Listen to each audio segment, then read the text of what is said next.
Bom, minha proposta agora é a gente ler o primeiro capítulo juntos. Aí a ideia é ler e parar para discutir. E eu vou pegar aqui o microfone.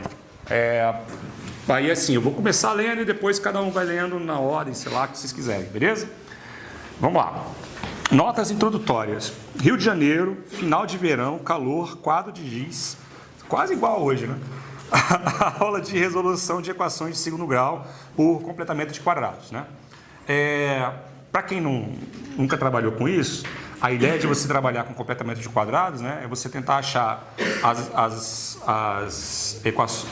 raízes da equação sem usar a fórmula de Bhaskara. Então, a ideia é fazer isso por completamento de quadrados, os alunos fazem, acham as raízes, depois a gente fala da fórmula de Bhaskara, né, e tal. Então, pô, maneiro, professor, então é assim que você acha as raízes da equação com x ao quadrado? Então, é um jeito, Theo, é sempre um Theo, não sei se vocês já perceberam, mas é um jeito, Theo. A gente ainda vai ver outros nos próximos dias. E o cubo tem também? Tem sim, mas envolve umas raízes complicadas e 2 europeus brigando para decidir quem inventou esse método. A de grau 4 também foi resolvida, mais ou menos nessa época. Descobriram um jeito de transformar uma de grau 4 em uma cúbica para usar o método anterior. E de quinto grau? Tem de ter também, né? Deve dar para resolver equações de todos os graus. Aí é que tá. De grau 5 para cima, não tem um jeito geral de resolver, não. Mas essa história é comprida, envolve uma revolução, uma carreira fracassada, uma carta de amor e um duelo. Deixa eu terminar isso aqui, que eu já conto essa história para vocês. Essa história aconteceu mais ou menos assim. É claro que não foi exatamente assim, porque a turma dava um caos no dia, assim. Mas um aluno realmente perguntou, quando a gente estava falando sobre equações de segundo grau, né? Como é que se a gente podia resolver de todos os graus e tal, né? E isso é uma coisa que pode acontecer com qualquer pessoa. Qualquer professor pode alguém perguntar uma coisa assim, né? E aí a gente precisa efetivamente saber. A gente consegue achar equações, a gente consegue resolver equações de todos os graus? É uma pergunta, né? E uma pergunta que ficou em aberto durante séculos, assim, né? E o Galois, né? Esse livro, o objetivo é chegar na teoria de Galois. Ele mostra que existe pelo menos um teorema, um polinômio de grau 5 que não dá para você resolver usando métodos de radicais e tal. Então, existe pelo menos um que você não consegue, né? Na verdade, tem vários, assim, mas você consegue classificar os que não são solúveis por radicais a partir da teoria de Galois. Então, a gente esse livro todo é para poder explicar por que essa resposta ela é falsa. Por que a gente não consegue resolver certos polinômios de grau 5. A gente vai chegar nesse objetivo no final do curso, beleza?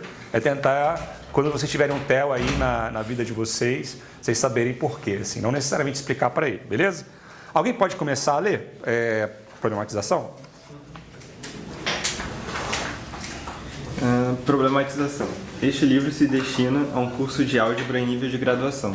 Preparamos o material para que possa servir de base de estudo em uma disciplina com duração de um semestre, sem grandes pré-requisitos. Estabelecemos como objetivo final compreender os aspectos elementares da teoria de Galois, e para isso, partimos das noções básicas de conjuntos e relações, seguindo um caminho que consideramos conceitualmente coerente pelos principais conceitos da álgebra em nível superior. Continua? Você que sabe. Se quiser passar o microfone para outra pessoa também, vai lá. Mas o que justifica um novo livro de álgebra, considerando-se a profusão de materiais que já existem sobre o assunto? Esse livro não tem como intuito ser um livro introdutório para um curso de álgebra mais avançado. Tampouco serve para formar algebristas, isso é, mas matemáticos que se dedicam a estudar o campo da álgebra na pesquisa e pós-graduação. Pensamos nele como um fim em si mesmo, a partir da seguinte questão direcionadora: quais são os tópicos mínimos necessários para serem aprendidos em um curso de álgebra na graduação em matemática? Tais cursos, em última instância, servem principalmente para formar professores para atuarem na educação básica ou em nível superior. Afinal de contas, as pessoas que dão aula de análise, álgebra, geometria, teoria dos números, álgebra linear, etc., também são professores. Assim, compreender a matemática do e no ensino deve ser um ponto fulcral na formação inicial. Então, assim, a gente pode discutir juntos, tá? Parar para discutir. O que eu queria nesse parágrafo? Eu queria fazer uma provocação mesmo. Eu acho que muitas pessoas que dão aula das disciplinas duras, elas não se enxergam como pessoas professoras. Elas se enxergam como pesquisadores que precisam dar aula, assim. Eu acho que a gente está sempre trabalhando como professor quando a gente está atuando em sala de aula, assim, né? e ter esses saberes docentes, a gente saber deles, assim, utilizar esses saberes docentes com objetivos de ensino mesmo, eu acho que é uma coisa que é fundamental para a gente conseguir ter a nossa prática docente, assim, tá? O que eu queria que vocês também olhassem, lessem, é ver se tem algum erro conceitual, algum erro de português, alguma coisa assim, para a gente poder corrigir, beleza? De propósito, eu tento não usar a linguagem masculina como uma linguagem neutra. Então, por isso que eu falo que as pessoas que dão aulas, também são professoras, assim, no sentido de... E é no sentido de também não considerar o masculino como neutro na linguagem. E pode ser que em algum momento eu escorregue, assim, né? Isso acontece. Então eu queria que vocês tentassem ver isso também, se em algum momento eu usei o masculino como neutro, por favor, tá bom? Vamos lá, pode seguir. Sou eu? Por isso mesmo, não acreditamos na dicotomia entre disciplinas de matemática e de ensinar matemática, modelo que persiste na imensa maioria das graduações.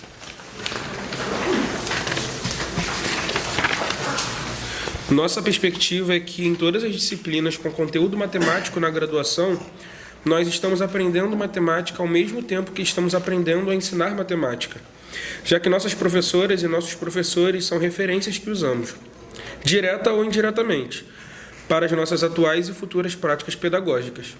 A discussão sobre como aprender e ensinar os conteúdos matemáticos não deve ser deixada para disciplinas ditas pedagógicas, pois acreditamos que pedagógicas todas elas são.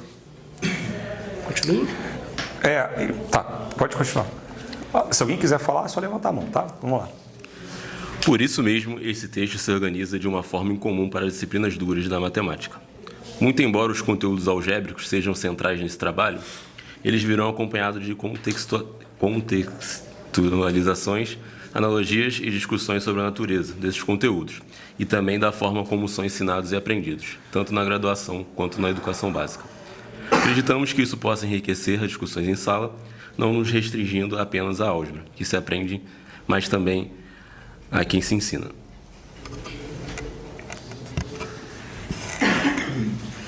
A multiplicidade de saberes docentes mobilizados no processo de ensino estão no cerne desse livro. Gente, desculpa, eu tenho Mas tem defeito também, não tem problema. Eu tenho dificuldade de ler assim, letra pequena, tá? Então eu vou... Tá, tudo bem. Com efeito, acreditamos que existe espaço e urgência na produção de textos base com perspectivas semelhantes nas diversas disciplinas áreas da formação inicial de matemática, como probabilidade, geometria, análise, etc.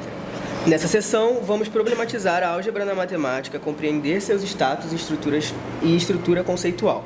Na sessão seguinte, traremos noções preliminares de conjuntos, relações, funções e produto cartesiano que serão aprofundadas nos próximos capítulos. Sendo assim, iniciemos. Eu queria que a gente debatesse um pouco essa primeira sessão, porque ela é muito importante mesmo. Assim. Provavelmente muita gente vai desistir de ler o livro logo na primeira sessão. Mas eu queria saber o que vocês acham disso. Assim, se vocês acham que está faltando alguma coisa, se está muito, sei lá, panfletário, não sei, assim, o que vocês acharam?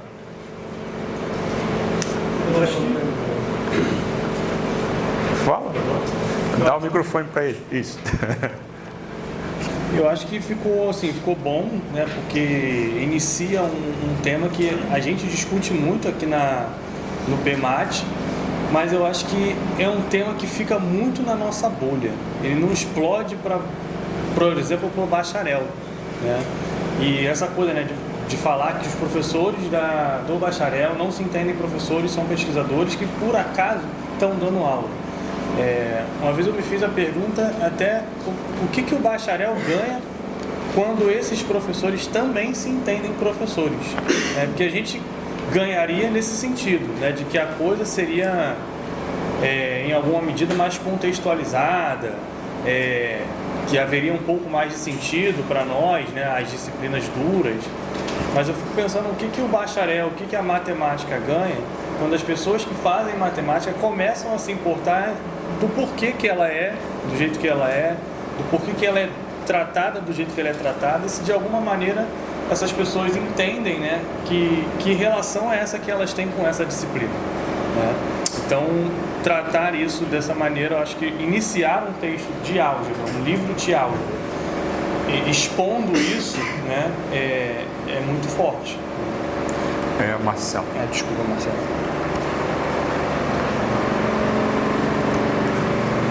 Eu acho, Giovanni, pensando assim numa resposta para sua pergunta, é que às vezes a gente escuta a justificativa de que, por exemplo, esse modelo, né, 3x1, ele é necessário, porque para ser professor você tem que saber aquela matemática dura, como a gente está falando aqui, aquela álgebra pesada. Só que quando a gente tem contato com a educação básica, a gente não faz conexão de uma coisa com a outra. Mas ainda assim se usa muito essa justificativa que para ser professor você tem que saber aquela matemática pura. Claro que a gente tem que ter um domínio, um conhecimento da matéria que nós vamos ensinar. Mas, de novo, que matemática é essa que a gente está vendo na graduação que não dialoga com o que a gente vai ensinar na educação básica? Então, realmente é uma provocação muito boa que você levantou. Roberta.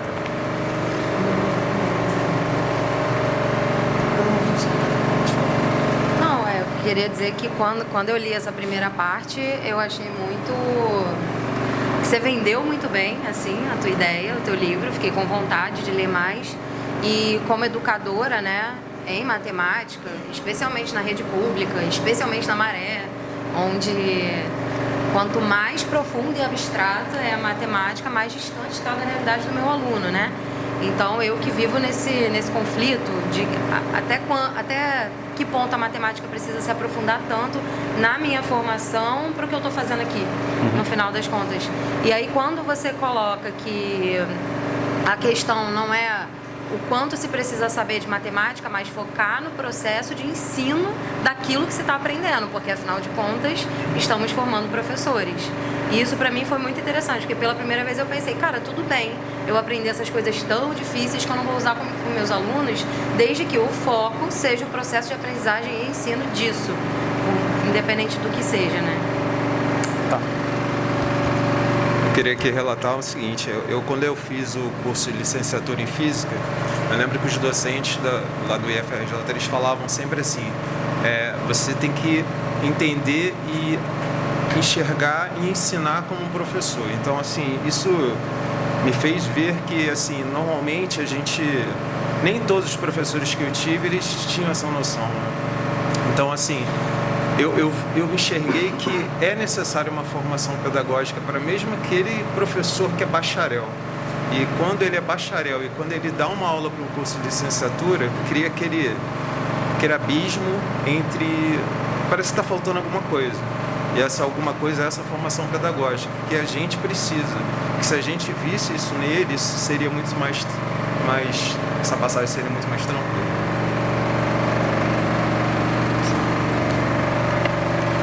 Eu vou te falar, eu gostei muito da parte do finalzinho, né, a discussão sobre como aprender a ensinar os conteúdos. Essa parte, né, principalmente a parte das disciplinas ditas pedagógicas, porque todas as disciplinas são pedagógicas, é isso. Porque quando a gente vai ver todas as disciplinas duras, é sempre a mesma forma.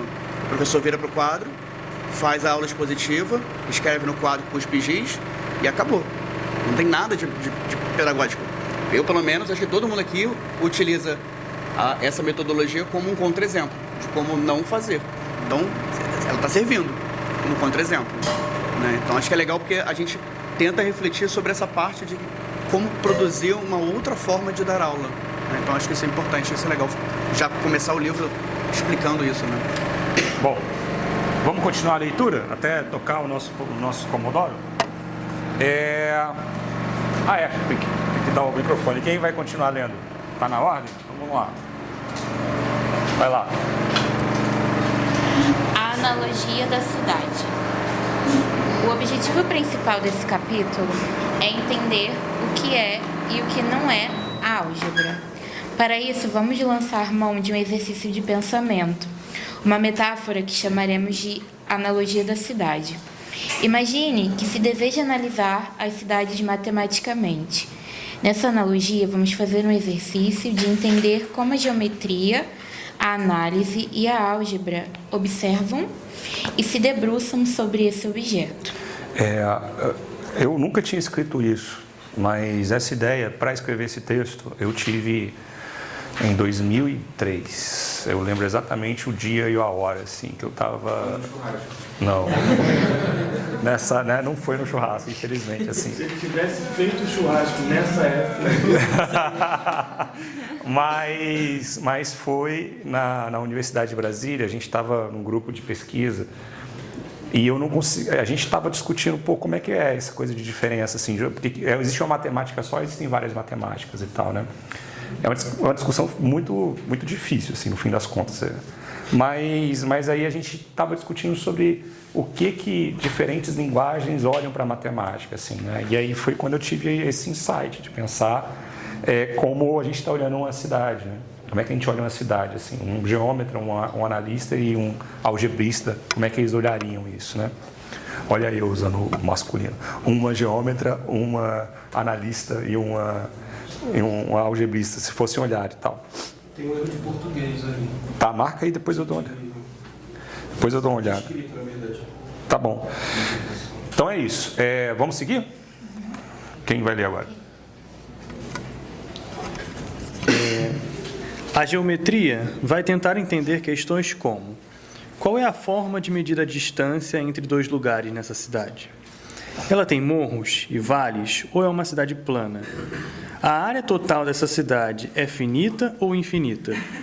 Se você chegar mais perto da fronteira da cidade, a forma como você mede as distâncias se altera ou se mantém? Talvez a geometria não se interesse em definir o que é uma casa, uma rua, um bairro ou um terreno da cidade inteira, e se concentre em entender como esses objetos se relacionam. Por exemplo, duas ruas quaisquer vão sempre se encontrar? É possível sair de um bairro e chegar a outro sem necessariamente cruzar uma determinada rua? Você só pode se deslocar de carro nessa cidade ou é possível pegar um helicóptero para ir de um lugar a outro? Como se mede os ângulos das esquinas dessa cidade? Pode-se também tentar classificar todas as cidades possíveis a partir de um conjunto de questões formuláveis sobre ela. Uma cidade é, assim, entendida como formas que se relacionam. Eu não aprofundo isso, mas são questões básicas mesmo da geometria, né?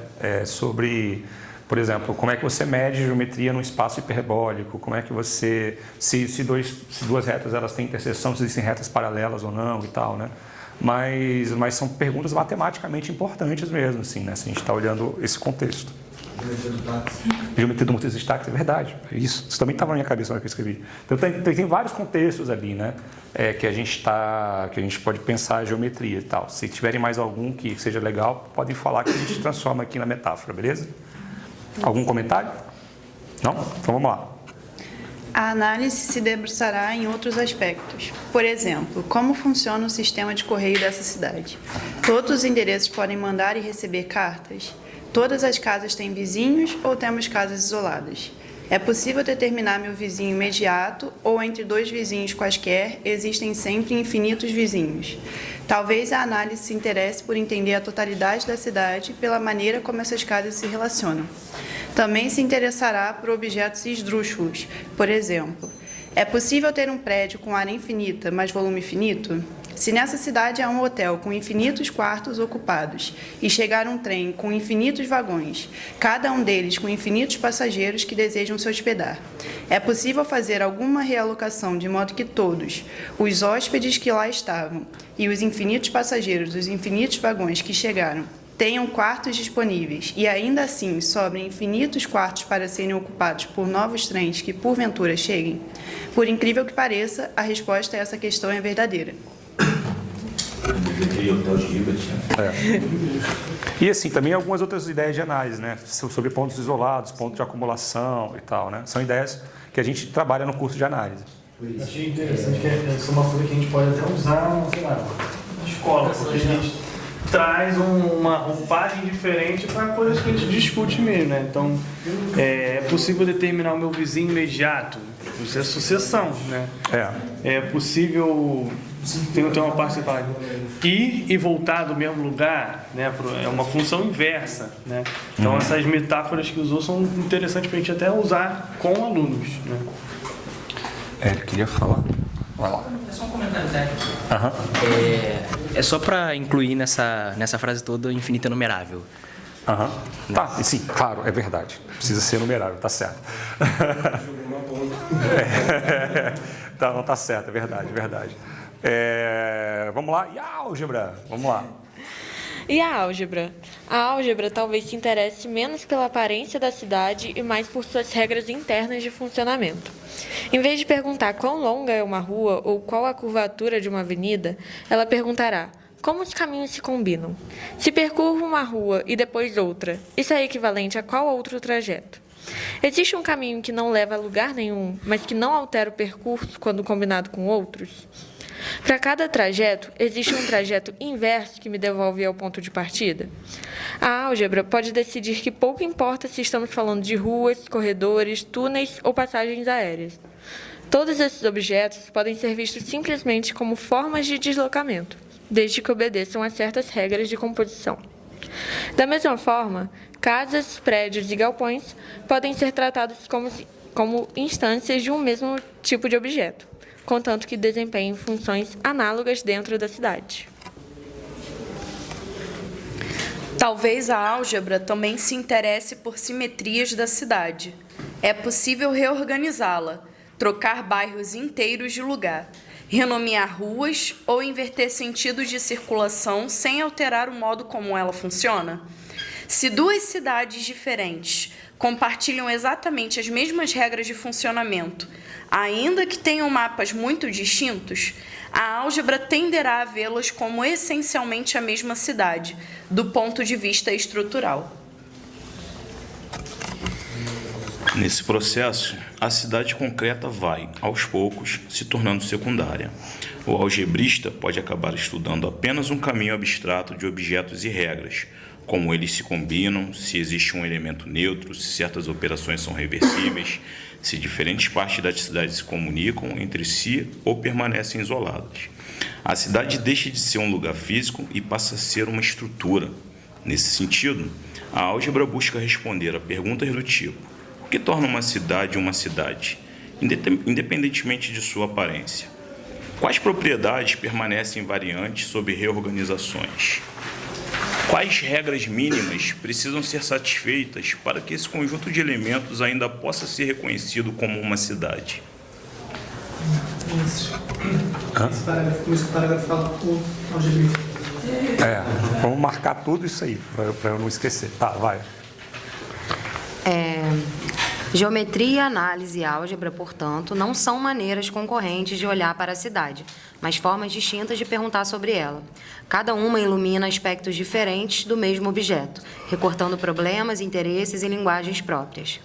Neste livro, optamos por privilegiar o ponto de vista algébrico, aquele que se interessa menos pela materialidade da cidade e mais pelas regras que organizam seus deslocamentos, suas combinações e suas simetrias.